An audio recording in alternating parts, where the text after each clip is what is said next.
Okay, so this video, guys, is not going to be as polished, I guess you would say, as the videos that I've been doing for y'all. I've discovered that if I screen record on my computer, it doesn't show anything that I might do in files. So for instance, when I dropped this box down right here, you guys couldn't see that on the screen record, and I need you to see that.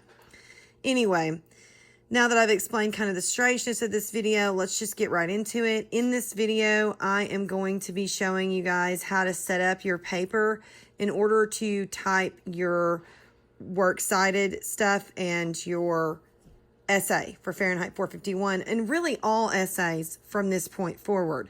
So when we go to another essay in the future, like if we're reading Scythe and we're writing an essay over that, that's typed or considered a process essay, then this is the exact same way you would set that paper up as well. So you can use this video all throughout the school year, refer to it as much as you need, especially if it's been a while, like if we've stopped and we're writing STAR essays and you've gotten used to that and now you're having to go back to analysis essays. It's always good to come back and review this stuff. So of course the first thing you want to do is open Microsoft Word, and then your boxes probably automatically show, but in case they don't, you want to go to the Home tab. You then want to, right off the bat, change your font. You want your font to be Times New Roman, which mine is way down here. Past it. They're in alphabetical order, just so you know. And you want it to be 12 point. That is the standard font used for MLA, for Modern Language Association. So that is the font that we're going to use as well. We also want our paper to be double spaced. Oh, I should show you. I'm sorry. Let me back up some.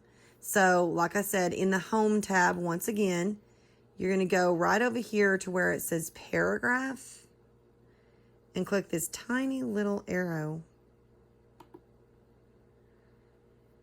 You are then going to go right down here, and you want this to be zeroed out, but you want this, the line spacing, to be double. This will help you. It will actually make it where you have to write less, so you should like that. You then, of course, are going to include your heading, so you'll put your name here. I'm writing with one hand, guys, so I'm not going, well, it did it for me. And then underneath your name, you're going to put your class period.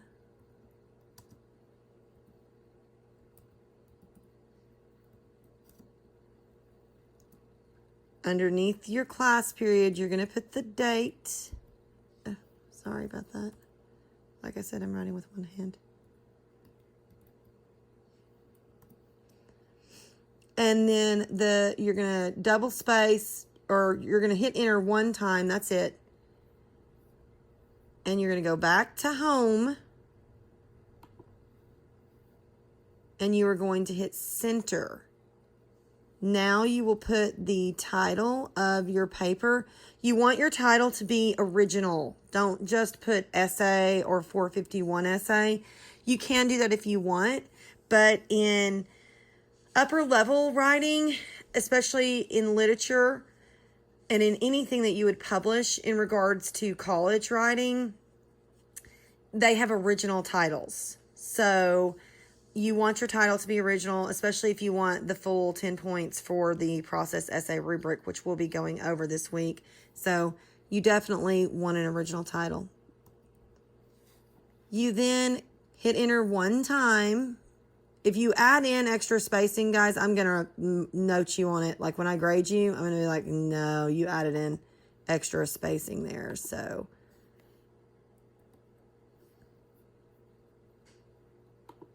go back to Home. You're going to make it left indent or left align. Now, something a lot of students don't know how to do, I'm going to show you my keyboard real fast. There's a button right here. It says, I don't know how well you can see it. It says Tab, T-A-B. When I hit that button, I can fix my screen. When I hit that button, it tabs it over. Did y'all see that? I'll type, oh crud. I'll type something so that you can see it better. So, whatever, this is the beginning of my essay. But I want to indent my writing, which a lot of students don't do. So I hit tab one time. And yes, I know Microsoft Word.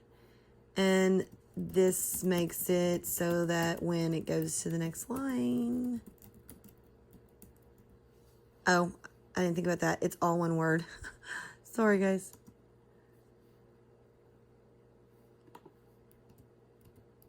Oops. So when it goes to the next line, basically it looks like that. See this little space right here? This tells the reader that there is a new paragraph, and you should indent your paragraph at the beginning of every paragraph. So for the most part, that's your setup. The only other thing that you need to do. Okay, so once you've done everything, the only thing that you have left to do is to go to insert. Come all the way over here and select page number. You're going to do top of the page. You want it to be on the right hand side. And you want your first page to be different.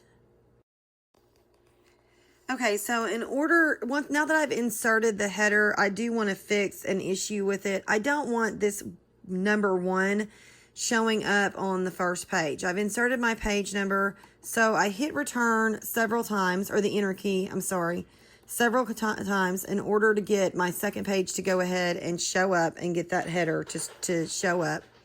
Then I scroll back up to the top.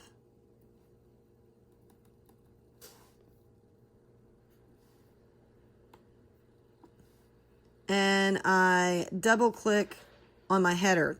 This highlights this little thing up here that says design. I'm going to drop that down and I'm going to say different first page. What that will do is that will take my header off the first page, but it will keep it on the remaining pages. So it will continue to do my page number from here on out. One more thing that I want to add to the header is my last name. So I'm gonna put Merriman. Like I said, I'm only typing with one hand, or I would it capitalized it for me. That's perfect. So I'm gonna have my last name there. That way, if something happens and my pages get separated for whatever reason, I can, or if your pages get separated, I can identify who they belong to, and it will continue to number it. So if I were to go to, say, the third page, see, it continues to number it, and it continues to add in my last name. So that is the format. That is how I want you guys to set it up. I hope this helps, and let me know if you have any questions.